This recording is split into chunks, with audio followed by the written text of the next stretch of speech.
So hi guys, this is me Ritvik. कैसे आप सब लोग? तो यार बिटसैट और जेई मेन के एग्ज़ाम में अब बचे हैं कुछ ही दिन एंड आई होप आप सबका रिवीजन एकदम अच्छे से हो गया होगा। जेई मेन के जो एस्पिरेंट्स अब तो कुछ ही दिन में उनका एग्ज़ाम है। तो जैसा मैंने पिछली वीडियो में बोला था, अब वो टाइम आ गया, अब उन्हें कुछ भी नया नहीं पढ़ना है।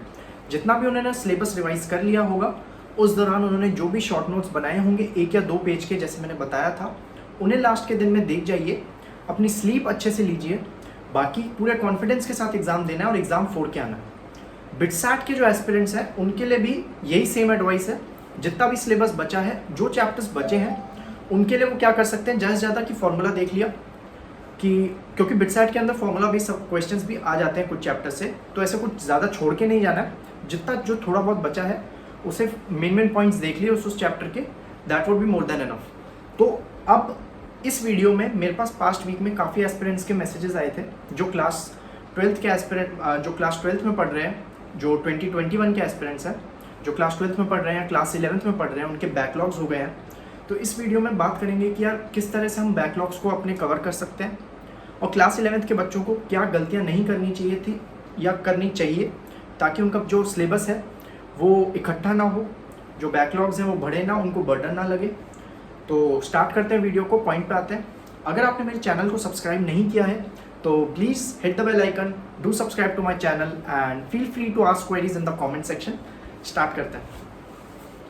तो यार सबसे मेन फंडा क्या है बैकलॉग का? होता क्या है कि हमारे कोचिंग इंस्टीट्यूट में अगर कोई चैप्टर चल रहा है और किसी भी कारण की वजह से, फॉर एग्जांपल हमें वेडिंग अटेंड करनी थी या हम कहीं चले गए या हम नहीं कर पाए हेल्थ इश्यूज़ की वजह से, तो हमारा बैकलॉग हो जाता है। होता है कि हमारा 1 या 2 चैप्टर मिस हो गया कोचिंग में।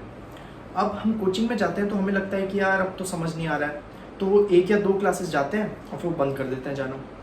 फिर होता क्या है कि वो लगता है कि सेल्फ स्टडी से वो 2 या चैप्टर्स जो उन्होंने मिस किए थे वो कवर कर लेंगे, बट कोचिंग की स्पीड और आपकी जो पढ़ने की स्पीड है वो एक एक क्वेश्चन लगा रहे हैं हर चैप्टर का।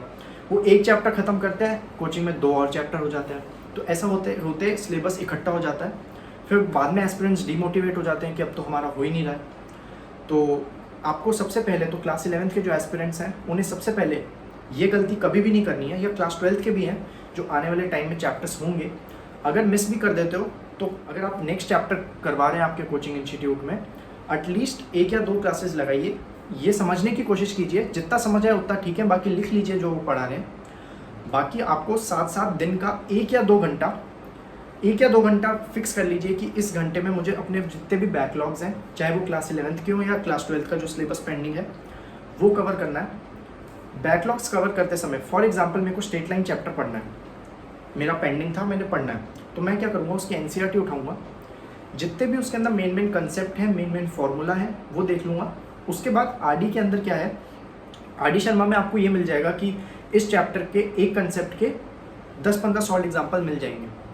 तो आपको क्या करना है, 2-3 हर सॉल्व एग्जाम्पल लगा लीजिए ताकि सारी वेराइटी ऑफ क्वेश्चन कवर हो जाए। इतना बेसिक चीज़ें आप कर लीजिए, इसमें ज़्यादा टाइम नहीं लगेगा एंड 10-15 डेज़ में आपको खुद रियलाइज़ हो जाएगा कि आपके जो चैप्टर्स हैं 3-4 चैप्टर्स आसानी से फिनिश हो जाएंगे।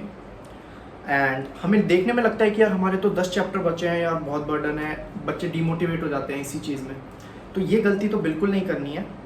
अगर आप अगर रोज़ का टाइम आप नहीं दे सकते हैं, क्लास 12th के साथ साथ मैनेज करने में आपको दिक्कत आ रही है, तो आप ऑल्टरनेट डेज पे रख लीजिए। बट आगे वाले चैप्टर्स में अगर वो पुराना वाला यूज़ हो रहा है, उन चैप्टर्स को आप पहले कर लीजिए, ये ज़रूर कीजिए। अगर आप रोज़ देना चाहते हैं तो आप 1 या 2 घंटा दे लीजिए, ऑल्टरनेट डेज पे देना है तो आप 2 या 3 घंटा देना पड़ेगा आपको। तो ये रही बात कि बैकलॉग्स को किस तरह से कवर करना है। अगर मेरे को केमिस्ट्री पे आना है, केमिस्ट्री के लिए तो मैं हर बार अपनी हर वीडियो में यही बोला है कि केमिस्ट्री के लिए एनसीईआरटी बेस्ट रिसोर्स है। बच्चे क्या करते हैं, अगर उनका एक चैप्टर रह गया तो कोचिंग के सारे जितना भी उसके अंदर कोचिंग वाले मटेरियल में उनको और भी ज़्यादा रिएक्शन मिल जाएंगे, और भी ज़्यादा कुछ नई चीज़ें मिल जाएंगी। बैकलॉग कवर करते समय हमें सिर्फ बेसिक चीज़ें करनी है। एनसीईआरटी भी कर लोगे, आपका JEE main, JEE advance, BITSAT कोई भी एग्ज़ाम हो, अच्छा स्कोर आ जाएगा। तो आपको एनसीईआरटी केमिस्ट्री के लिए तो सिर्फ एनसीईआरटी पढ़ लीजिए, that will be more than enough. और रही बात फिजिक्स की, फिजिक्स में अगर आपको एनसीईआरटी की थ्योरी अच्छी लगती है तो वो पढ़ लीजिए मेन कंसेप्ट, वरना आप एचसी वर्मा सीधा उठाइए। एचसी वर्मा में अगर 50 क्वेश्चन है एक चैप्टर के, तो आप एटलीस्ट ऑल्टरनेट कर लीजिए या 1 या 2 छोड़ के कर लीजिए, ताकि आपको पता चल जाए इस चैप्टर में एटलीस्ट है क्या, आगे आने वाले चैप्टर्स में हमें दिक्कत ना रहे। अगर आप ये स्ट्रैटेजी कंसिस्टेंटली फॉलो करेंगे तो डेफिनेटली आपको थोड़े टाइम में इम्प्रूवमेंट दिखने लगेगा।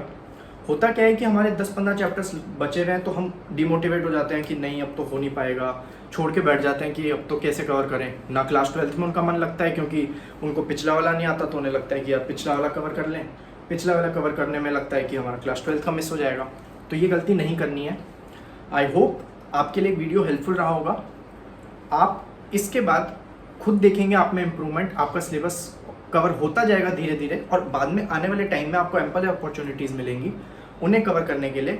फॉर एग्जांपल आपकी कभी स्कूल की छुट्टियां हो जाएंगी, दिवाली वेकेशन हो गया, कोचिंग पे कभी छुट्टी मिल गई, वैसे तो मिलती नहीं है बट अगर मिल गई तो आप उस दौरान उन क्वेश्चंस को प्रैक्टिस कर सकते हैं।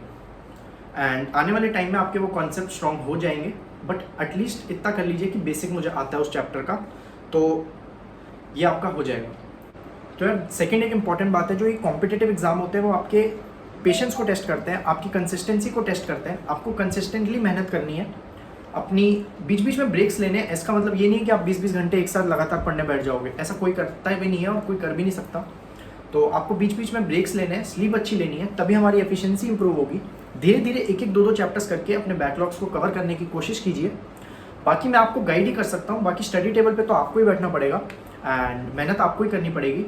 एंड जो एग्ज़ाम देने वाले एस्पिरेंट्स हैं, पूरे कॉन्फिडेंस के साथ जाना है, जितना किया है उतना अपना बेस्ट देके आएंगे, ताकि एग्ज़ाम हॉल के बाद हमें ये ना लगे कि थोड़ी और मेहनत कर लेते तो ज़्यादा अच्छी रैंक आ जाती। तो आई होप आपके लिए वीडियो हेल्पफुल रहा होगा। तो please do subscribe to my channel, and अगर आपको कोई भी क्वेरी है आप मेरे को इंस्टाग्राम पे हैंडल पे फॉलो कर सकते हैं। मेरा इंस्टाग्राम हैंडल है askbitcn, and feel free to ask queries in the comment section. करती रहिए प्रिपेयर। ऑल द बेस्ट, चंगा फिर।